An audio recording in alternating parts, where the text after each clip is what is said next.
질문 중간에는 하지 마시고 이런 녹음이 되니까. 질문하셔도 돼요. 자유롭게 하시면 돼요. 그때 1장 다 못 나갔고 1장 처음부터 해가 쭉 해볼까요? 쭉 해주세요. 네. 좋은 생각을 그러면 한번 해볼게요. 그러면은 바로 해볼게요. 1장 여기 보면 앞에 인사말인데요. 여기 하나님의 뜻으로 말미암아 그리스도 예수의 사도된 바울은까지가 이게 주어거든요. 그러면 바울은 주어, 한마디로 하면 바울은 주어. 그다음에 에베소에 있는 성도들과 그리스도 예수 안에 신실한 자들에게까지 보면 글씨 모양이 다 같아요. 요게 이제 요거는 주어도 아니고 목적어도 아니고 서술어도 아니고 기타 한테 4개 중에 나누거든요. 주어냐 목적어냐 서술냐 기타냐. 근데 요걸 뭐 머리 신경 써가지고 아프게 생각할 필요 없고 제가 해볼 테니까 그냥 내용만 들으시면 됐거든요. 처음에는. 그래서 저 앞에 그 두 줄 하나님의 뜻으로 말미암아 그리스도 예수의 사도된 바울은 요 글씨체가 주어예요. 그래서 요 전체가 주어인데 한마디로 하면 바울은 주어. 맨 끝에 1절 끝에 편지하는 있죠. 여기 좀 굵게 돼 있잖아요. 여기가. 이거 서술어요. 목적은 없고 그냥 주목섬 하면 바울은 주어 편지하노니. 바울이 편지한다. 그런데 바울은 어떤 바울이냐? 사도된 바울이다. 사도는 보냄받았다는 그런 뜻이에요. 이게. 예. 그런데 누구의 보냄을 받았느냐? 그리스도 예수의 보냄받은 사도된. 그러니까 예수를 전하기 위해서 사도가 된 바울은 그런데 한 줄 위에 더 있죠. 무엇으로 말미암아요? 하나님의 뜻으로 말미암아 사도가 되었다. 이번 주일날 목사님 서울에 설교하고 제가 여기서 설교했는데 뭘 할까 하다가 이제 에베소서 은혜 많이 받았으니까 설교를 한번 해보자 해가지고 하나님의 뜻 이거 하나 가지고 하나님 뜻으로 말미암아 가지고 한 30분 설교할 것 같아요. 그러니까 이제 하나님의 자기가 자기 뜻으로 된 게 아니죠. 바울은. 자, 이전에는 하나님 핍박, 교회를 핍박하고 예수 믿는 사람 잡아 죽였잖아. 그게 자기 뜻이었잖아. 그거 잘한다고 생각했고. 그런데 다메섹 도상에서 갑자기 하나님 나타나서 하나님이 나를 왜 핍박하느냐 하고 모태로부터 나는 너를 이방인의 사도를 작정했다. 그게 하나님 뜻이잖아요. 그러니까 인생이라는 게 자기 뜻대로 산다고 자기 뜻대로 쫓아갔는데 그게 잘한 게 아니었고 보니까 오히려 하나님 대적하는 거였는데 하나님의 뜻이 딱 있으니까 그 인생 중간에 하나님 나타나서 뜻을 알려주고 또 예수의 사도가 된 거죠. 그래서 뭐 우리 인생도 이 하나님의 뜻이 사도 바울에게만 있는 게 아니고 우리한테도 다 만들어 놓은 한 사람 한 사람 뜻이 있다는 거죠. 예. 그런데 어떤 형태로 뭐 주부가 되었든 사도가 되었든 뭐가 되었든 공통점은 그리스도 예수의 무엇이 된 나고 하나님 뜻으로 말미암아. 그러니까 어떤 자리 어떤 모양 어떤 사람에 있든 예수님이 표현되고 그 안에 예수님이 드러나는 인생이 되는 게 하나님 뜻인 거죠. 예. 그래서 이 바울이 편지했는데 어디에 편지했느냐? 들에게 그죠? 어떤 자들에게 신실한 자들에게. 근데 어디 안에요? 그리스도 예수 안의 신실한 자들에게. 그리고 에베소에 있는 성도들. 그렇죠? 그러니까 이 편지를 쓸 때 1차적으로 에베소 지역에 있는 성도들한테 썼지만 또 2차적으로 넓게 볼 때는 그리스도 예수 안에 모든 신실한 자들에게 편지를 썼고 예수님 안에 있는 자들이 우리도 예수님 안에 있잖아요. 지금 이게 다 포함된다. 그래서 이게 하나님의 말씀이니까 이게 수천 년, 2000년 지나도 우리가 이 바울이 쓴 내용을 읽고 있잖아요. 이 하나님이 바울을 통해 말씀 주시는 거죠. 2절 볼게요. 2절에는 주어는 안 보이는 처음부터는요. 하나님 우리 아버지와 주 예수 그리스도로 쫓아는 요게 좀 글씨체가 요까지 같은데요.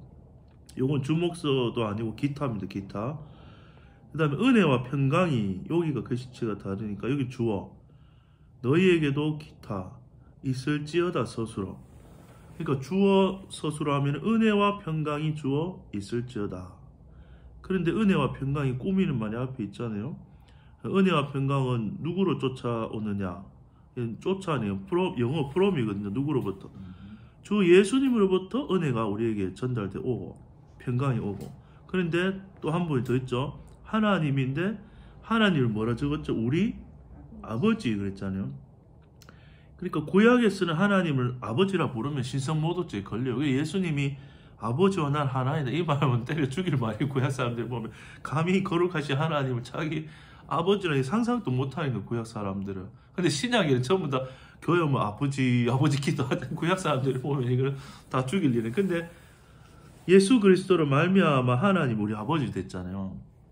근데 아버지가 뭐를 선물을 우리한테 주려고 해도 이 받을 상태가 안 되면은 바로 못 주잖아요. 그게 뭐냐면 우리가 죄인 돼 있으니까 하나님 우리 속에 오려고 해도 못 오니까 모든 복은 사람의 육신을 입고 보낸 이 예수님을 통해 가지고 죄를 처리하고 또 함께 죽고 함께 거듭나서 성령 받아서 주시기 때문에 하나님 우리에게 축복을 주는 통로는 오직 예수님인 거죠. 그래서 아버지가 우리에게 은혜와 평강을 주기를 원하는데 하나님은 예수님을 계획해서 예수님을 통해서 은혜와 평강이 우리에게 이제 오는 거죠. 그래서 바울이 이런 은혜와 평강, 아버지가 우리에게 은혜와 평강을 주시는데 예수님을 통해 또 은혜와 평강을 주신 이 평강이 너에게 있을지어다 축복하는 거죠.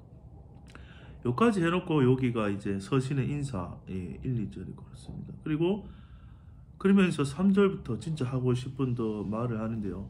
찬송하리로다 이렇게 외치고 있어요. 찬송하리로다 요 한마디 외치고 난 다음에 1절부터 6절까지 한 문장이거든요. 한 문장. 이 마침표가 그 6절 가에 나와요.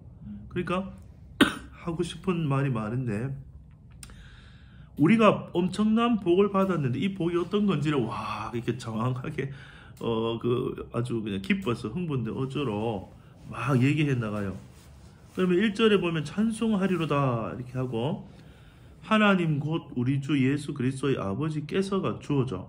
여기 아버지께서 아버지께서 그리스도 안에서 하늘에 속한 모든 신령한 복으로 우리에게 여기 복 주시대가 글자 자체가 좀 다르잖아요. 굵잖아요.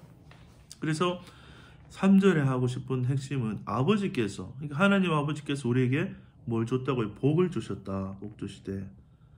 그런데 우리 아버지가 어떤 아버지인가? 아버지께서고 말해서 거슬러 올라가 보면요. 누구의 아버지죠? 먼저는 그리스도의 아버지. 예수 그리스도. 그렇죠? 그리스도는 뭐 기름 부음 받은 자다. 이런 뜻이 있고 예수는 이제 구원자다라는 뜻이 있죠. 그리고 주는 주인이다. 우리의 주인이 되신 구원자 되신 또 하나님으로부터 기름 부음 받은 그분의 아버지께서 그리고 그분이 곧 하나님이다. 처음에는 하나님 그랬죠. 하나님. 그래서 그 예수님의 아버지가 되신 하나님께서 복을 주신데 누구에게 줬어요? 우리에게 그랬죠. 복 주시되 맨 끝에서 앞으로 거슬러 올라가 보면요. 누구에게? 우리에게 복 주시되 그 하나님이. 근데 무엇으로요?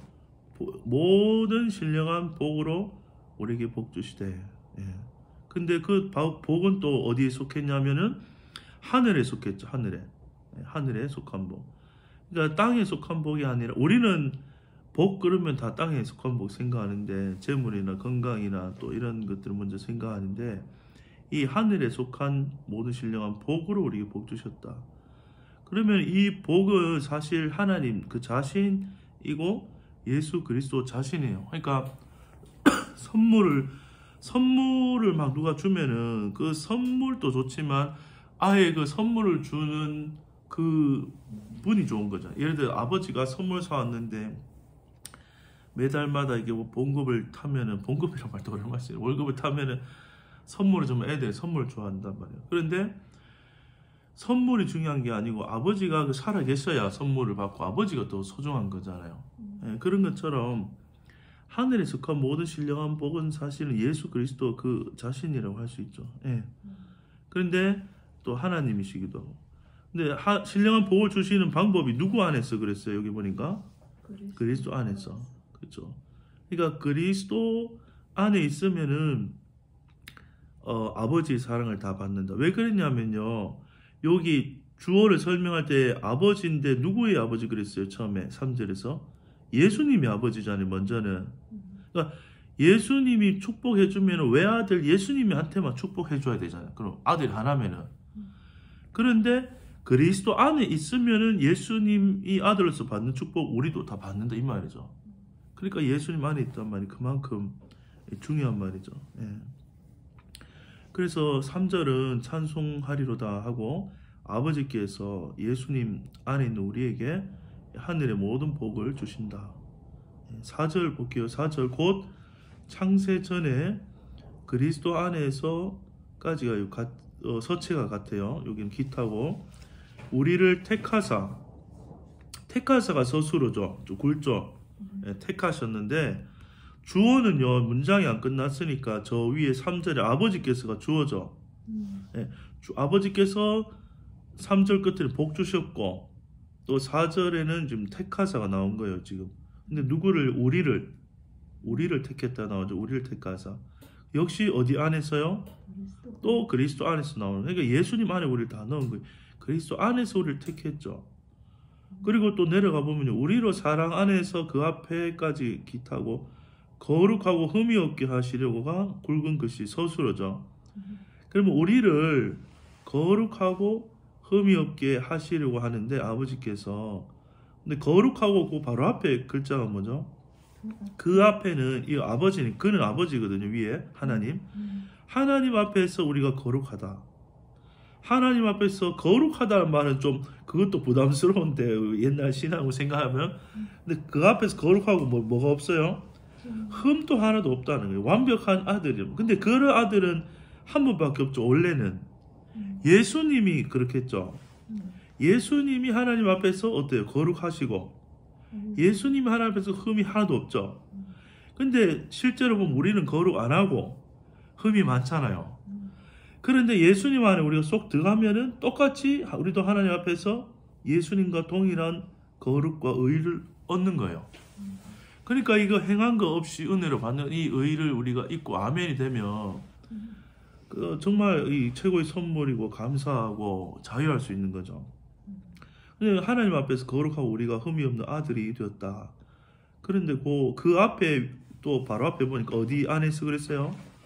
이번에는 그리스도 안에서가 아니고 사랑 안에서 그랬죠. 우리를 사랑 안에서. 그러니까 위에는 그리스도 안에서 하다가 갑자기 사랑 안에서 그랬어요. 같은 이 병렬이니까 예수 안에 있다는 말은 예수님의 그 십자가 사랑 안에 우리가 있구나. 그렇죠. 그러니까 십자가로 생각하면은 예수님 안에 우리가 어떻게 들어갈 수 있느냐. 십자가의 사건 때문에. 그렇죠. 죽고 함께 부활한 것 때문에 또 그것 십자가는 사랑 때문에 주신 거죠. 그래서 그 십자가 사랑 안에서 우리가 거룩하고 흠이 없게 됐다. 그런데 보세요. 위에는 4절에 우리를 택했고 거룩하고 흠이 없게 했는데 언제 그랬느냐? 보니까 창세 전에 그랬다. 그러면은 이거를 생각해 보면요. 창세 전이면은 모든 것이 만들어지기 전에 우리를 택했다는 게 사람들이 안 믿긴다 할 수도 있는데 말씀이 그렇잖아요. 뭐 우리가 만들어지기 전에도 우리를 택하고 그 앞에 거룩하고 흠이 없게 하시는 계획을 뜻을 가졌다는 거죠. 그러니까 이거는 우리가 잘하냐 못하느냐 우리가 얼마만큼 율법을 잘 행하냐 못하느냐에 따라서 선택이 되고 안 되고가 아니고 하나님이 그냥 일방적으로 우리를 택하신 거예요. 5절로 가보세요. 5절로 그러면은 예정을 하사 나온데 우리를 목적어 예정하사 스스로죠. 그런데 무엇대로 했다 그랬어요? 뜻인데 그 앞에 설명이 또 나오죠. 그 기쁘신 뜻대로. 하여튼 하나님이 우리를 왜 사랑하는지 우리는 다 죽을 때까지 다 깨닫지 못하겠지만 어쨌든 하나님이 우리를 이렇게 택하고 거룩하고 흠이 없게 하시려는 것이 하나님의 의무감 때문에 흑철하신 게 아니라 하나님께서 정말 우리를 생각하기만 해도 예수 안에서 우리들을 다 아들 삼는 걸 정말 기뻐하셨다는 거죠. 기뻐하신 뜻대로 우리를 예정하시고 또 예수 그리스도를 말미암아 스스로가 자기의 아들들이 되게 하셨으니 그러죠. 예. 그러면은 원래 예수님 한 분만 아들인데 하나님은 사람을 짓기를 예수님 안에서 많은 아들을 얻기 원하는 거예요. 예. 집사님 집에 아들이 둘 있잖아요, 그죠? 아들 하나 키우기 힘든데 많이 있으면 힘들다 생각할 수도 있는데 하나님 능력이 있으시고 사랑이 있으니까 하나님은 이 사람을 기뻐하는 거예요. 우리는 죄 때문에 하나님 우리를 보면 싫어하거나 미워할 거란 그 시각 생각이 많은데 여기 에베소서 보면은 하나님은 우리 모두를 자기의 자녀 삼아 가지고 이 예수 안에서 많은 거룩한 자녀가 있게 되는 거 있잖아요. 이 다산의 복을 하나님이 누리고 그 왜냐하면 그게 사람이 많이 있어야 그게 교회잖아요. 그 많은 사람들 그 관계 속에 있어 사랑이 나오고 예수 십자가의 사랑이 흘러가고 그것을 통해서 세상에 하나님의 은혜와 사랑 이런 게 교회로 나타날 때 하는 기쁜 거예요. 그래서 많은 아들들이 있기를 원하는 거예요. 그런데 역시 자기 아들들이 되게 하셨으니까 그 안에 보니까 뭐로 말미암아 돼 있어요? 예수 그리스도로 말미암아. 하여튼 이렇게 하나님 이렇게 하시는 방법은 예수님이죠. 예수님을 보내서 그 안에서 우리를 자기 아들들이 되게 하셨다. 그래서 6절에 보면 이는 이렇게 하신 것은 이는이란 말은 바로 앞에 그 예수로 말미암아 자기의 뭐 아들들이 되게 하신 것은 이렇게 이제 생각해도 되고요. 3절 위에서부터 다 해도 돼요. 3절에 주어가 뭐였죠? 3절에 아버지께서 서술어만 하면 이제 복 주시고 복 주시되 4절 중간에 우리를 택하사 4절 끝에 거룩하고 흠이 없게 또 하시려고 또 그 기쁘신 뜻대로 우리를 뭐 했어요? 예정하시고 또 결국은 자기의 아들들이 되게 하셨으니 이렇게 하신 이유는 맨 밑에 보세요. 찬미하게 하려는 것이라. 그러니까 왜 아버지는 그렇잖아요. 나가서 열심히 일하고 벌어서 이제 어린 애들 오면은 이제 그 애들 뭐 맛있는 먹는 것도 사주고 선물 옷도 입혀주고 사랑하고 왜냐면 부모는 사랑이 있기 때문에 또 하잖아요.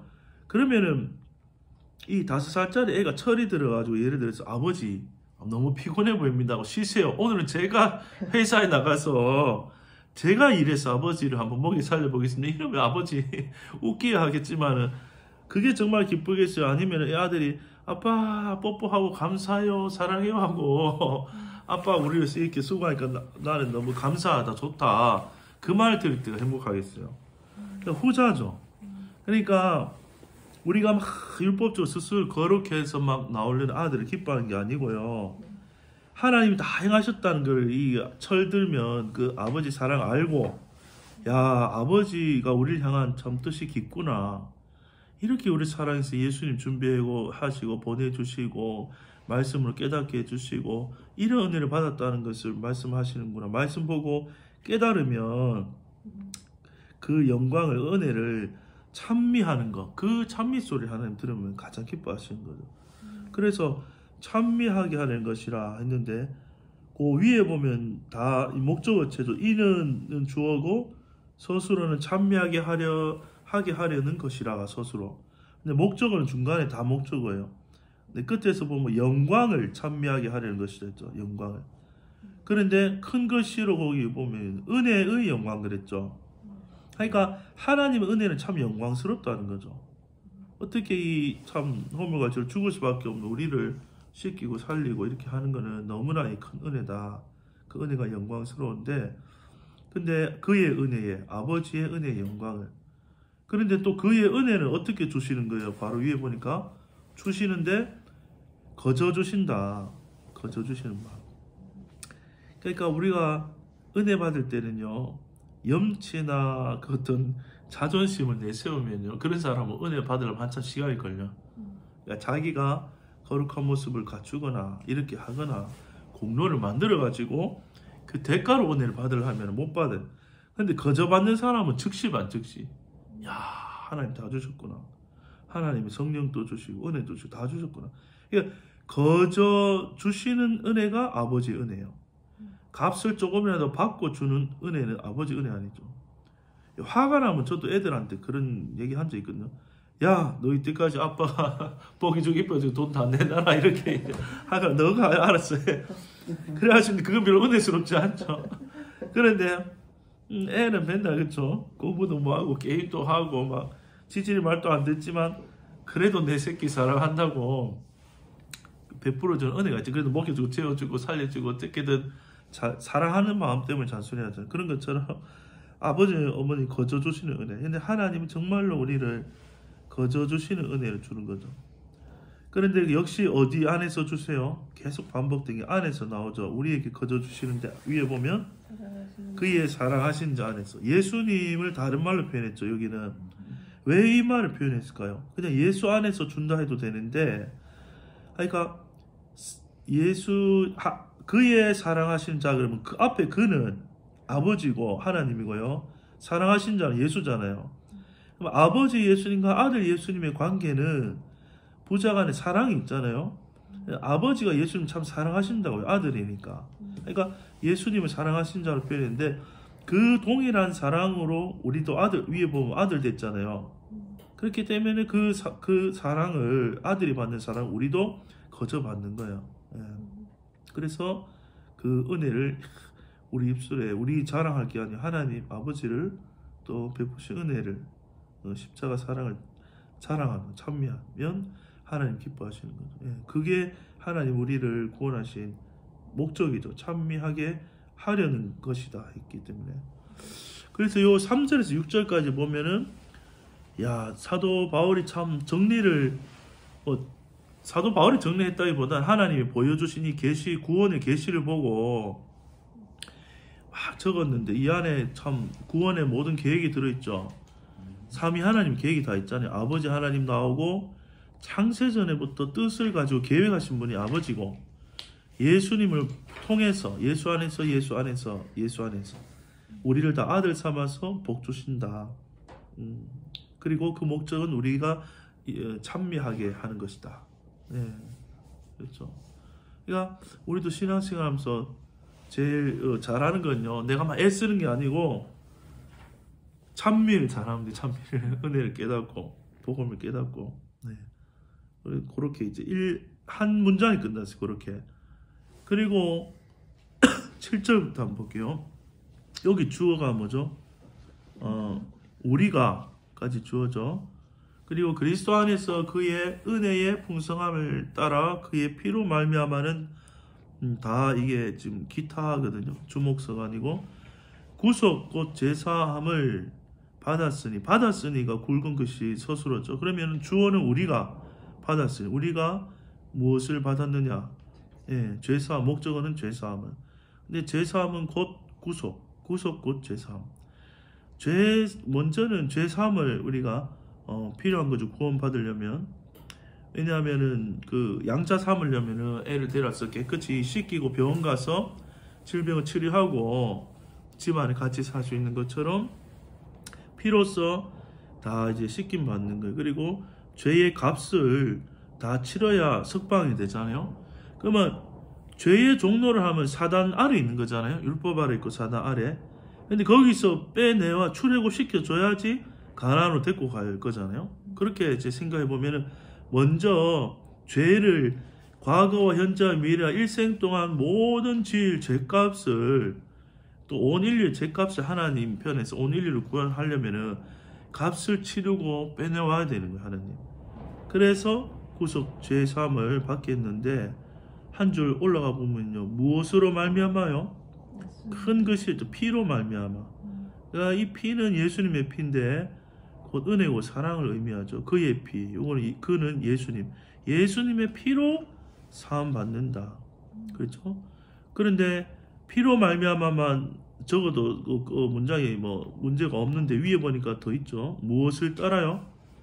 풍성함이에요. 풍성함. 그럼 피를 왜 흘려줬느냐? 제가 만약에 피를 흘려서 누굴 살린다 한번 생각해 보세요. 수요일에가 저는 죽고 피를 다 빼주고, 그러면 그 살림 받는 사람은 예상하기를 사랑하는 사람 범주 안에 있잖아요. 그러니까 이거 피를 흘려준다는 거는 풍성함이 있기 때문이에요. 무엇의 풍성함이요? 그의 은혜의 풍성함. 은혜는 자비고 곧 사랑이죠. 그러니까 예수님의 은혜가 풍성하기 때문에, 넘치기 때문에 그 십자가에서 피를 다 흘려주시는 거예요. 그래서 우리가 구속 곧 죄사함을 받는데, 역시 구속 죄사함 받는 것도 누구 안에서요? 그리스도 안에서. 이 그리스도 안에서가 문장마다 다 있어요. 예. 그리스도 안에서 죄사함을 받았으니. 그러면 8절을 가볼게요. 이는 이렇게 죄사함을 피로 죄사함 받은 것은 주어, 이는 그가도 주어입니다. 그가 주어 모든 지혜와 총명으로 우리에게 서수로 넘치게 하사, 이렇게 죄를 깨끗이 씻겨 주신 이유는 아버지께서 넘치게 하시려고 해요. 우리에게. 무엇으로요? 총명으로. 모든 지혜와 총명으로. 여기 다 빨간색 돼 있거든요. 그 색깔에는. 그러니까 모든 지혜와 총명은 예수님 이 모든 지혜와 총명이시고, 또 예수님 우리 안에 들어왔다고 생각하면 성령으로 생각할 수도 있어요. 근데 지혜하고 총명은 약간 공부를 하는 데가, 지혜는 똑똑한 거고 총명도 똑똑한 거잖아요. 어차피 그 말 자체가. 그렇죠? 그러니까 지혜와 생각, 이게 넘치면 어떻게 되겠어요? 뭔가를 알게 되겠죠. 그러니까 9절에 보니까 그 뜻의 비밀을 우리에게 알리셨으니, 스스로 알리셨으니거든요. 우리에게 뭘 알렸다고요? 비밀을. 예, 이거 비밀은 이거 영어로 하면 미스테리예요. 미스테리, 신비, 미스테리오, 신비. 아무나 알 수 없는 그 신비거든요. 근데 그 뜻에, 그래 아버지 뜻의 그 신비를, 감추어진 비밀을 우리에게 알리려고 하면, 우리의 지혜와 총명으로 이거는 죽었다 깨나도 알 수가 없기 때문에, 일단은 그 피로써 우리를 깨끗이 씻기고 죄를 씻기고요. 그리고 그 안에다가 성령을 줘서 지혜와 총명이 넘쳐야 하나님 말씀도 깨닫고, 아, 이분이 아버지구나도 깨닫고, 십자가 사건이 왜 필요한지도 깨닫고, 우리 안에 와 계신 성령도 깨닫고, 이런 것들을 성령을 알려주려면은 이렇게 해야 된다는 거죠. 그래서 아버지의 뜻의 비밀을 우리에게 알리셨는데, 그러면 이렇게 하신 것은, 이렇게 이제 하셨고, 밑에 보면요, 또 하신 일들이 나오는데, 곧 그 기쁘심을 따라 그러죠. 네. 불을 좀 괜찮아요? 안 낮춰도 되겠어요? 네. 괜찮아요. 계속할게요. 예. 9절에 볼게요. 너무 빠르나요? 괜찮나요? 예. 보세요. 그 뜻의 비밀 우리에게 알리셨으니 했는데, 곧 기쁘심을 목적으로 따라죠. 그러니까 기쁘심이 앞에도 한번 나왔었죠. 5절에. 그렇죠? 하나님이 이 지금 계획하신 모든 일들을 기쁘심 가운데 한다는 거죠. 우리 9절에 다시 보면요. 그 기쁘심을 따라서 밑에 보시면 예정하신 것이니. 그렇죠? 이 일도 이렇게 위에서부터 보면요. 죄사함을 받고 지혜와 총명을 넘치게 해서 비밀을 알리셨는데, 이것은 기쁘심을 따라서 예정하신 것이다. 이렇게 되는 거예요. 그러면은 9절 끝에 예정하신 것인데, 그 위로 올라가 볼게요. 무엇을 위하여 예정하신 것이니에요? 경륜을 위하여 나오죠. 거기 9절 끝에 경륜. 경륜은 이게 관리, 경영, 행정 이런 말이에요. 하나님의 계획, 쉽게 얘기해서 우리를 향한 구원하시려는 삼위 하나님의 계획이 경륜이에요. 그런데 앞에 보면 때가 찬 그러죠.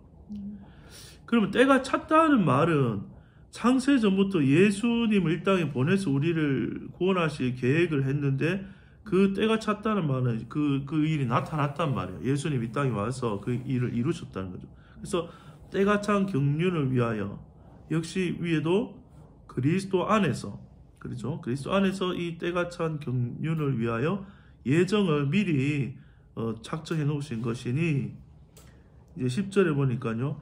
하늘에 있는 것이나 땅에 있는 것이 다, 여기까지 주어입니다.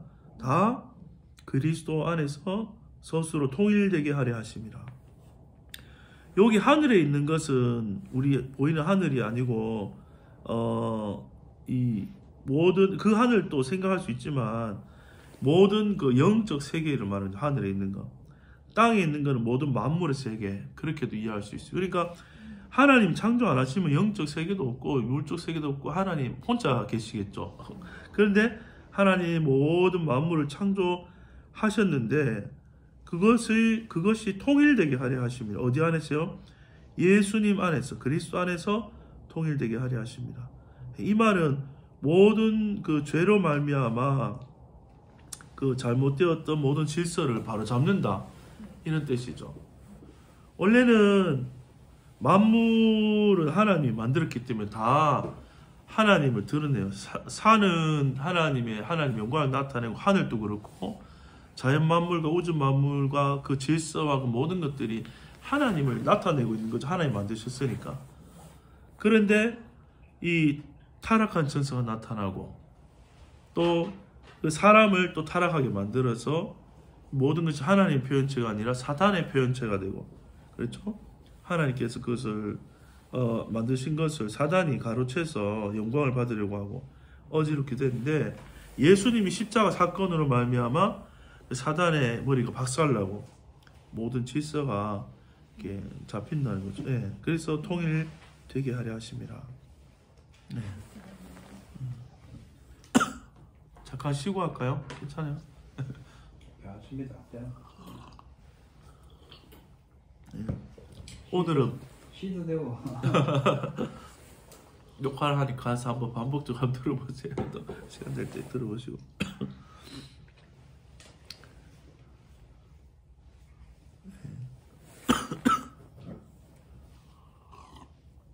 예. 오늘 좀 더 해볼게요. 그러면 11절. 시간이 금방 가다. 11절 볼게요. 예. 그러면 통일되게 하려 했습니다. 여기까지 보니까 7절에서 10절까지 또 한 문장이에요. 보면요. 그렇죠? 마침표가 이렇게. 그래서 거기 14절까지 네 문장으로 되어 있거든요. 여기까지 볼게요. 11절에 보면요, 모든 이 일을 그 마음에 원하는 원대로 역사하시는 자의 뜻을 따라 그랬는데, 따라가 굵은 글씨니까 서술어죠. 그 앞에까지 다 목적어예요. 뜻을 따라. 그런데 그냥 뜻을 따라 그래도 되는데 앞에 꾸미는 말을 보면요, 누구의 뜻이죠? 역사하시는 자. 이 역사란 말은 이게 에네르게오, 그러니까 영어로 치면 에너지란 말 원인데, 그러니까 이거는 하나님은 반드시 이 능력이 있다는 거, 일을 이루는. 그러니까 하나님이 역사하시는 자인데, 역사하시는 자의 뜻을 따라는데 어떻게 역사하느냐? 원대로. 그렇죠? 원대로. 그러니까 원도 뜻이라는 말인데, 뜻대로, 그 마음의 원대로, 그것도 모든 일을. 사람하고 완전 반대죠. 사람은 모든 일을 그 마음에 원할 수는 있는데 원하는 대로 그 뜻을 다 할 수 있어요, 없어요? 안 되죠. 그런데 하나님 어떤 분이시냐? 하나님 그 마음에 작정하시면 그것대로 다 역사하시는데 모든 일을 다 하실 수 있는 자의 뜻을 따라. 그럼 이 말을 바꾸면요, 반드시 성취하실 수 있는 그 자의 뜻을 따라, 이 말이에요. 이루어진다는 뜻이에요. 이 표현은 하나님 작정하시면 그 반드시 이루어지는 역사하시는 자의 뜻을 따라서 우리가, 주어가 우리가 뭘 입었어요? 예정을 입었다는 거. 그 예정대로 반드시 된다는 말이에요. 왜? 하나님 뜻이니까. 그렇죠? 역사하시는 자니까. 예정을 입어서 무엇이 되었어요? 기업이 되었다. 그럼 반드시 기업이 되었다. 그렇죠? 그 안에서, 예수님 안에서. 기업이 되었다는 말은 저기 5절에 자기 아들들이 되게 했다는 말하고 같아요. 왜냐하면 요 11절하고 5절을 보면요, 비슷해요. 5절을 보면 그 기쁘신 뜻대로 뜻이 나왔죠. 11절에도 보면은 뜻을 따라 나왔죠. 그리고 5절에 보면 우리를 예정하사 나오죠. 뜻 밑에. 근데 11절에도 우리가 예정을 입었다 나오죠. 예정을 입었다. 그리고 5절에 그리스도로 말미암아 있는데 11절에서는 그 안에서 그리스도로 말미암아죠. 아들들이 되었다. 여기는 기업이 되었다. 모양이 똑같아요. 여기 표현은 다르게 했는데, 그러니까 뜻을 따라 예정을 입어 예수 안에서 아들 되고 기업이 되었다. 아들 된다는 말은 아버지의 생명 물려받는다, 그 말이고, 또 아버지 생명 친자 확인이 되면 재산을 친자 확인된 사람한테 다 주잖아요. 그런 것처럼 그 기업, 하나님이 주시는 모든 기업이 그 아들에게 있다. 하늘나라가 그에게 있다. 그런 거죠. 예. 그래서 12절 가볼게요. 이는 이게 기업이 된 것은 주어 스스로는 좀 밑에 보면 그의 영광의 찬송이 되게 하려 하심이라 나오죠. 예. 그러니까 이렇게 예정을 따라 뜻을 따라 예정 입어 아들 되고 기업이 된 것은 결국 뭐요? 우리 입에서 하나님의 영광을 찬송하게끔 하나님 하시라는 거예요. 그런데 요 위에 보니까 목적은 나왔죠. 우리론데 우리를 해도 돼요. 이해하려면 우리를 그의 찬송이 되게 하려 하심이라. 우리를. 그런데 우리를 앞에 보니까 전부터 바라던 일이죠. 예, 이 말이 좀 어려워서 사람들이 이제 해석 우리가 여러 가지로 색깔이 이 바랬다는 게 하나님이 바랬느냐 우리가 바랬느냐 막 그랬는데 요걸 몇 번 하면서 보니까요. 요 흐름이 여기 우리가 파란색이죠 지금. 그러니까 여기 사도 바울을 포함해서 유대인들. 근데 좀 있으면 나오겠지만 13절에 보면 너희도 나오거든요 중간에. 여기는 이방인인데 예수 믿는 사람들. 이방인 그리스도. 위에는 유대인들. 전부터 바랬다는 말은 이제 구약에서부터 메시아를 기다렸잖아요. 구원을 약속한. 전부터 바라던 우리를 그 영광의 찬송이 되게 하려 하심이라. 그리스도 안에서. 그런데 보면 13절에는요. 우리가 너희로 바뀌어요. 그 안에서 너희도 우리뿐만이 아니라 너희도 그러죠. 너희들도 예수 안에서 무엇을 듣고요? 복음을 듣는데 구원의 복음. 그러니까 아브라함은 사실 부를 때부터 열방이 다 구원받을 거 말씀하셨죠. 하나님은. 구원의 복음을 너희도 이방인인 너희도 듣고 곧 진리의 말씀. 그렇죠. 하나님의 진리의 말씀을 듣고 또 그 안에서 또한 어떻게 믿어지고 믿고 또 받았는데 뭘 받았어요? 인치심을 받았다 나오죠. 근데 인을 쳤다는 말은 너 내 거라고 도장을 확 찍는 거잖아요. 근데 그 확증이 뭐냐? 성령이 바로 그 도장 역할을 하는 거예요. 우리 안에 성령을 주셨다는 거죠. 근데 그것은 약속된 거예요. 약속의 성령으로 인치심을 받았어요. 구약에도 보면 요엘서 같은 데 나오죠. 다 모든 남종과 여종과 모든 자에게 내 영을 부어준다. 그 말은 아들 삼겠단 말이에요. 여기 에베소서 표현은 생명 주겠다. 아버지 생명을 주겠다. 낳겠다. 새로 예수 안에서 낳겠다. 생명 주겠다. 그 말이죠. 그러면은 예수 안에 있는 자는 구원받는 자는 다 아버지 생명의 성령을 받는 거죠. 근데 이방이 또 다 이렇게 된다는 거예요. 그래서 14절 보면 이렇게 인치심을 받는 것은 이는 이자 성령을 받아야 이게 뭐가 되죠? 보증이 돼서 그러죠. 보증은 이게 알라본이라는 이거 헬라어인데요. 이게 참 재밌어요. 뜻이 첫 회 지불금. 그러니까 보증금이에요. 보증금. 첫 지불금. 담보, 서약, 보증 이런 뜻이 있어요. 요게 보증이란 말이. 그러면은 우리가 하나님의 생명을 받는데 지금 아무것도 느낄 수 없고 경험할 수 없고 천국 가서 받는다 이러면 우리가 그거를 알 수가 없잖아요. 경험할 수가 없고 맛을 못 보잖아요. 그러니까 하나님 우리 안에 그 첫 증거로서 성령을 받게 해서 이 성령이 계시면 이 말씀이 깨달아지죠. 성령으로 인해서. 또 성령이 계셔야 말씀이 깨달아지면 은혜 받잖아요. 은혜 받아야 우리 속에 영적인 그 살아있는 그 은혜의 경험이 있어야 아버지 생명이 내 안에 있구나.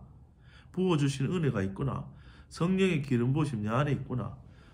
또 성령이 내 눈을 밝혀주고 또 이 은혜를 깨닫게 해주고 인도하는구나. 그런 이제 인도하시는 이 생명이 있어야 되죠. 그래서 성령이 바로 그런 내가 하나님의 생명을 받았다는 구원받았다는 보증이 되는 거죠. 우리 안에서. 그래서 그것이 우리의 기업의 보증이 돼서 이 기업은 하나님의 내가 확실한 자녀가 되었다는 것도 되고 또 모든 영적 유산을 말하는 거죠. 보증이 돼서 구속하시고 근데 구속한다는 말은 속방하시고 해방하시는 거예요. 해방. 근데 무엇을 그렇게 해방해 주시냐? 그 얻으신 것을 그는 아버지고요. 아버지가 얻으신 것이라고 표현했어요. 그러면 아버지 무엇을 얻기를 원하느냐 하면요. 5절에서 보면 자기의 많은 아들들을 얻기를 원하는 거예요. 근데 얻으려면 예수님이 십자가 성육신하셔서 이끌어야 돼요. 많은 아들을. 예수님과 함께 죽고 함께 부활해서 함께 그렇게 돼야 되니까 예수님으로부터 얻으신 그 많은 아들이죠. 아버지가 얻은 거죠. 우리를 다 죄로부터 해방하시고 구속하시고 그래서 그 은혜의 그의 영광을 뭐하는 역시 찬미하게 하려는 것이다. 그러니까 우리가 할 일은 없고 하나님이 하셨다는 것을 이 말씀을 깨닫고 우리가 이렇게 구원받았구나 하고 찬미하는 거죠. 그러면요 여기까지 네 문장이었는데요. 끝마다 비슷해요. 6절 끝에도 찬미하게 하려는 것이라 10절은 뭐 통일되게 하려 하심이라 이렇게 돼 있지만 또 12절 끝에도 찬송이 되게 하려 하심이라 마침표. 네 번째 문장 또 13절부터 14절 찬미하게 하려 하심이라. 그런데 여기 14절의 찬미나 12절의 찬송이나 번역은 이렇게 했지만 원어는 같아요. 이게 찬미가 같은 말이에요. 에파이노스라는 단어인데 그러니까 다 같은 찬미라는 뜻이에요. 예. 그래서 3절까지부터 14절까지는 하나님이 사도 바울한테 쫙 파노라마로 창세전부터 구원의 계획한 것들을 이렇게 한번 쫙 보여주신 거예요. 그래서 하나님이 우리 이렇게 구원하시고 또 결국에는 우리 교회를 만드시는 게 목적이죠. 교회가 찬미를 하게 되는 거죠. 하나님 찬미하게 하시는 거. 그래서 여기 그 키아즘에는 파란 씨 3절 위에 보면요. 파란색 띠의 씨에 보면 제목이 인격적인 그리스도로 인한 하나님의 목적 그러죠. 이 말은 인격이란 말은 인격은 사람이잖아요. 그러니까 사람의 모양으로 그리스도를 보내서 그렇게 보내신 하나님의 목적이에요. 목적은 구원이겠죠. 결국 인간의 모습으로 왔잖아요. 이게 인격적인 그리스도. 그래서 십자가를 통해서 우리를 구원하시는 하나님의 목적이 있다. 그렇게 거기는 제목을 잡아놓은 거예요. 예. 그리고 D번 보면요. 파란 D가 15절부터 1장 끝까지거든요. 23절. 그 제목이 보면 그 노란색 글씨로 우리 주 예수 그리스도의 하나님께 기도돼 있죠. 그러니까 사도 바울이 이 앞에 본 내용을 그러니까 설명을 했지만 바울이 감격한 그 눈과 마음으로 깨닫게 된 마음으로 이 성도들도 똑같이 봤으면 하는 마음이 있는 거예요. 그래서 그 일이 되도록 알게 하시도록 위에서 기도해 주는 내용이 15절에서 23절이거든요. 예, 될 수 있으면 오늘 23절까지 한번 해볼게요. 그래서 14절 끝에 찬미하게 하려 하심이라 하고 문장이 끝났는데 15절 보면 이를 인해서 주 예수 안에서 너희 믿음과 모든 성도를 향한 사랑을까지 주 예수부터 사랑을까지가 지금 목적어죠. 사랑을. 그런데 사랑만 목적어 아니고요. 위에 보면 믿음도 있죠. 믿음과 사랑을 주어는 나도 스스로 듣고 그러니까 이 에베소 성도들이 믿음 안에 거하고 있고 또 모든 성도와 서로 사랑하고 있는 소식을 나도 듣고 16절에 보니까요 마지 아니하고 감사하기를 마지 아니하고는 무슨 뜻이 쉬지 아니하고 뭐 이런 뜻이겠죠. 감사하기를 계속하고 누구를 인하여 너희를 인하여 너희는 어떤 너희예요? 위에서 보니까 믿음과 사랑 안에 거하는 너희 때문에 감사하기를 계속하고 또 내가 주어 기도할 때에 말하는데 너희를 목적어 말하노라 썼어. 내가 기도할 때 너희에 대해서 기도한다 말한다 하고는요. 기도 내용이 17, 18, 19절이 다 기도 내용이에요. 그래서 저 표시를 보면은 다 여기 전부 다 서체가 같이 17절부터 19절 마지막까지 한번 보세요. 표시를 다 똑같이 했어요. 목적어 표시를 다 했어요. 그렇죠? 왜냐하면은 맨 끝에 보면 19절 끝에 보면 구하노라가 서술어거든요. 굵은 글씨로. 근데 이렇게 하시기를 구하노라 그랬죠. 그러니까 이런 내용으로 내가 기도한다. 그 말이에요. 하시기를 구하노라. 기도 내용을 한번 볼게요. 17절에 우리 주 예수 그리스도의 하나님 영광의 아버지께서 여기까지 뭐 여기 표시는 이제 안 되지만 그 자체가 지금 목적으로 다 잡아놔서 여기까지가 주어져. 영광의 아버지께서가 주어인데 어떤 분이에요? 하나님 곧 그리스도의 하나님. 그러니까 우리의 주인 대신 예수 그리스도의 하나님 곧 영광의 그 아버지께서 목적어는 지혜와 계시의 정신을 그렇죠? 지혜와 계시의 정신을 너희에게 서술어가 주사가 되겠죠. 주신다. 주셔서 알게 하시고 누구를요? 하나님을 알게 하시고 하나님을 알려면 뭐가 필요해요? 지혜와 계시의 정신이 있어야 된다는 거죠. 이 말은 성령께서 깨닫게 해주셔야 되기 때문에 너에게 성령 주시기를 내가 구한다 이 말이에요. 지혜와 계시의 정신을 너에게 주셔서 하나님을 알게 하시길 원하는데 하나님에 대한 내용을 알게 하기를 원하는 1, 2, 3 세 가지가 있어요. 그게 보면은 18, 19절에 첫 번째가요. 부르심의 소망이에요. 그렇죠? 너의 마음의 눈을 어떻게 해요? 밝혀서 그렇죠? 밝혀서 마음의 눈을 밝혀서 그의 부르심의 소망이 무엇인지를 그렇죠? 그러니까 부르셨다는 말은 우리를 구원해서 교회로 부르셨다는 말이에요. 구원해서 교회로 부르신 것이 얼마나 이게 소망스러운 것인지. 야, 소망이다. 왜 부르심이 소망이냐면요. 하나님은 구원하시고 교회를 안 불러줬으면 우리 일생이 100살 이내로 다 끝나잖아요. 물론 백수하는 사람도 있지만 아무리 잘 돼봤자 뭐 120년을 누려도 뭐 복이 영화 다 누리고 좋은 거 먹고 열로 다 가고 모든 거 다 누려도 사망 안에 있죠. 사망 안에 120년 허망하잖아요. 사람이 이게 영생을 모르고 부르심을 모르면요 죽을 나이가 가까우면 인생이 허망한 거예요. 몸도 약해지지 죽음이 나왔지 뭐 또 나이가 들면은 뭐 누렸던 그거 다 뭐 그 무슨 소용이 있어. 그때 가면은 그 다음 소망이 없잖아요. 그런데 우리는 하나님 안에서 부활의 몸을 입을 거고 영원히 하나님 자녀고 영원히 교회로서 영원히 그 누리는 삶이 지금 펼쳐져요. 계속. 그러니까 이 교회로서 그 영광스러운 한 몸이 되고 한 마음이 되어서 교회로 영원히 이미 들어와 있는 부르심이 정말 이 소망이 넘치는 거죠. 두 번째로 보면요. 이 부르심을 알기로 첫 번째 부르심의 소망 이 무엇인지를 알게 되기를 원한다. 두 번째는 성도 안에서 그 아버지의 그렇죠? 기업의 영광의 풍성이 무엇이며 그러면 그 기업의 영광 그러니까 하나님께서 우리에게 주신 그 기업은 물려주신 거잖아요. 물려주신 그 생명 그렇죠. 그 하나님 나라 또 그것이 교회라고 볼 수도 있는데 그것에 얼마나 영광스러운지 그렇죠.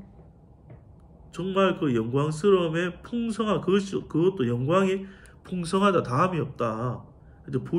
풍성이란 말은 이게 부유하단 말이에요. 부란 말이거든요. 플루토스란 말인데 부유하다는 말은 그 영광이 다함이 없다는 거죠. 야, 영광스럽다. 예를 들어서 자녀가 우리 아버지가 만약 노벨상을 수상했다. 그러면 그 시상식 가서 우리 아버지가 단상에 올라가서 탁 상을 받으면 우리 가문에 너무 영광스럽다. 막 벅차오르잖아요. 우리 아버지가 이렇다. 아니, 내 자녀가 상을 받으면 영광스럽다. 그런데 그 한 업적의 일 때문에 영광스러운 거죠. 그런데 하나님 우리를 구원하시고 교회를 만드셔서 사단을 이기시고 받으시는 그 영광이 풍성하다는 거죠. 너무 놀랍게도 풍성하다. 끝이 없다. 그리고 19절에요. 이번에는 위에 첫 번째는 부르심의 소망이었고 소망. 그 다음에 두 번째는 기업의 영광이 풍성이었고요. 그것을 알기를 원하고 세 번째는요. 그 힘의 강력으로 그렇죠. 힘의 강력 아주 그냥 힘차게 힘도 센 말인데 강력까지. 그러니까 힘 같은 말 힘은 뭐 이스퀴스라고 이런 말 이스퀴스인데 힘 세력이란 말이고요.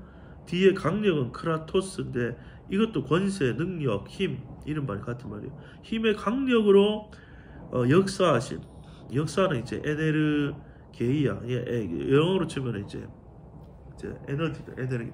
역사하심은 그 힘이 있다면 이루어진다. 역사하심을 따라 믿는 우리들에게 베풀어 주신 그 능력, 하나님 우리에게 베풀어 주셨는데 그 능력이 어떻다고? 지극히 크시다. 크심이 이게 메게도스인데 메가 파워란 그런 뜻이 우리가 메가는 크단 말이거든요. 거대하다, 위대하다. 그러니까 우리에게 베푸신 능력이 진짜 어마어마하게 큰데 그것이 어떠하다는 것을 너희로 하여금 알게 하시기를 내가 간구한다. 그러면 세 번째 핵심은요, 능력이에요. 능력. 근데 우리에게 베풀어준 능력이죠. 하나님은 능력이 있으면 뭐예요? 우리한테 베풀어줘야 우리가 받잖아요. 우리한테 베푼 능력이 어마어마하다는 것을 너희가 이 지혜와 계시의 정신을 통해서 알기를 원한다. 그럼 정리를 하면요, 지혜와 계시 성령을 통해서 부르심의 소망이 뭔지, 기업의 영광의 풍성이 뭔지, 베푸신 능력의 지극히 크심이 어떤 것을 이게 갈수록 알게 하기를 원한다. 예. 그렇죠. 그런데 이제 그 세 가지 중에 끝에 능력 했잖아요. 베푸신 능력. 요 20절에 보면요, 그 능력에 대해서 이제 말하는, 그 우리에게 베풀어진 능력이 어떤 능력인지를 20절에서 이 설명을 하는 거, 20절 이하에서. 그리고 20절에 보세요. 그 능력이 나오죠. 그러니까 역사하신 자의 능력이, 근데 우리에게 베푸신 능력이죠. 앞에서 얘기했으니까. 근데 그 능력은 사실 어떤 능력이냐면은 누구 안에서 역사했어요? 그죠? 예수님 안에서 역사했던 능력이에요. 그런데 언제 역사했냐면 다시 살리셨죠. 그 능력이. 그렇죠? 누구 가운데서요? 죽은 자. 그러니까 예수님을 부활시킨 능력이 한마디로 이 능력은. 아버지는 부활시킬 수 있는 능력이 있다. 그렇죠? 이거는 아무도 몰랐고 사단도 몰랐어요. 그러면 사단이 하나님의 이 능력을 알았다면 십자가에 못 박는 일이 헛된 일이라는 거 미리 알았겠죠. 예. 그러면은 그렇게 안 하고 다른 방법을 또 뭐 생각하고 그렇게 할 수도 있는데, 사단은 하나님이 부활시킬 걸 꿈에도 생각 못 해요. 왜냐하면 하나님이 죽음은 가장 강력하다 생각하는 거예요. 우리도 인간이 생각할 때 죽어서 장례를 이제 가면은 이 다 끝난 거잖아요. 죽기 전까지는 사람이 왜 누가 아파도 마지막 그 희망 고문하든 애를 쓰든 어떻게든 막 방법을 강구하는데, 그러면 이 의학적 이 사람이 완전히 죽었어요. 그러면 모든 것이 이제 끝난 거죠. 소망이, 희망이 끝난 거죠. 그때는 이제 다 내려놓고 받아들여야 될 수밖에 없죠. 그런데 하나님 어때요? 하나님 능력은 죽은 자를 어떻게 해요? 다시 살리시죠. 그러니까 이 능력이 있는 거예요. 부활의 능력이. 근데 그것이 우리에게 베풀어 주신 능력이란 거예요. 그렇죠? 그러니까 20절로 돌아오면요, 그 능력이 예수님을 죽은 자들 가운데서 다시 살리시고, 살리는 것뿐만이 아니라 이번에 어떻게 하늘에서 어디에 앉혔어요? 부활하신 예수님을 아버지 하나님의 오른편에 앉혔다. 이 오른편 왼편은 중요한 게 아니라 오른편은 모든 권세와 권위를 말하는 거죠. 그렇죠? 권세와 권위에 앉혔다. 그래가지고 그런 내용이 나오죠. 21절에 보니까 맨 끝에 서술로만 보면요, 앉혀서 뛰어나게 하셨죠. 뛰어나게 예수님을. 그런데 모든 이름 위에 그랬어요. 모든 이름은 존재를 말하잖아요. 그러니까 모든 존재 위에, 이름 위에 예수님을 부활시켜서 뛰어나게 했다. 그런데 오는 세상에 일컫는, 그렇죠. 그러면은 앞으로 오는 모든 세상을 여기서 이제 말한 거거든요.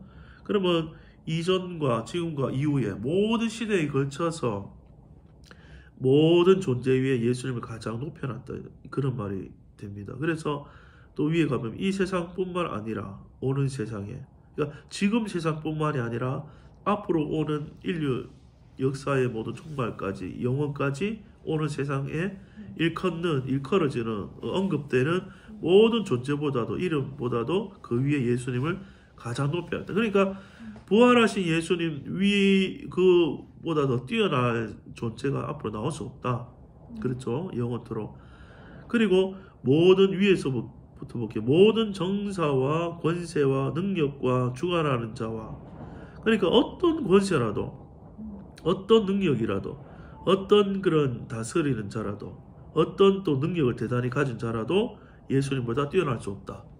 이 말은 이거 누구겠어요? 하나님 의미하죠. 이거 지금 모든 정사, 권세, 능력, 주관하는 자, 이 세상 분하는 모든 세상 위에 가장 뛰어난 분 하나님 한 분밖에 없잖아. 그러니까 하나님 자리에 예수님 올려놨다. 이 말이에요. 이 말은. 그러니까 이 빌립보서에 보면 예수님이 하나님 본체신데 그걸 안 취하고 사람의 형상을 취해서 내려왔잖아요. 사람의 자리에 왔잖아요. 사람이 사람의 본 자리로 가면 하나님은 그 사람을 하나님 자리에 올리시는 거예요.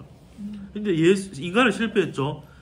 우리는 사람인데, 그렇죠. 예수님을, 부활하신 예수님을 모든 존재보다 뛰어나게 돼 하나님 자리에 올렸다. 하나님 오른편에 앉았다는 말이 21절에서 구체적으로 모든 존재보다 뛰어나게 하셨다. 하나님 자리에 올렸다.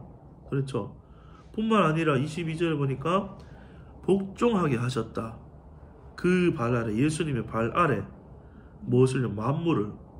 그러니까 예수님이 가장 위에 있는 분이고 하나님 자리, 하나님 우편의 권세를 갖고 있고 예수님 앞에 다 굴복하는 거예요. 복종하는 거예요.